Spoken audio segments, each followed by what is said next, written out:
ગેડી ગામ હંમેશા ભારતીય જનતા પાર્ટીનો ગઢ રહ્યો છે। છેલ્લા 2002થી ભારતીય જનતા પાર્ટીને એકલતરફી મતદાન કરી 2022થી અત્યાર સુધી 5 તાલુકા પંચાયત સભ્યો બહુ જંગીમતી જીત્યા છે।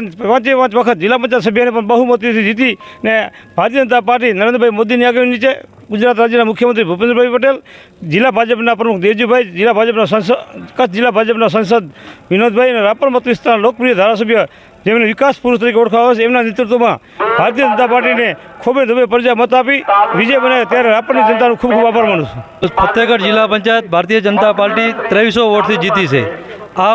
આ જીત ભારતીય જનતા પાર્ટી છે।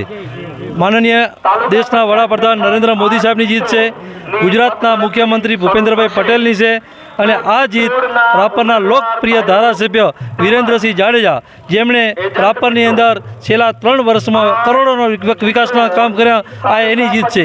આ અમારા જિલ્લાનું મોવડી મંડળ અમારા કચ્છ જિલ્લાના સાંસદ વિનોદભાઈ ચાવડા અને ભારતીય જનતા પાર્ટીના પ્રમુખ દેવજીભાઈ વરચંદ અને મારા ફતેહગઢ જિલ્લા પંચાયતના તમામ ભારતીય જનતા પાર્ટીના કાર્યકર્તાઓની આ જીત છે।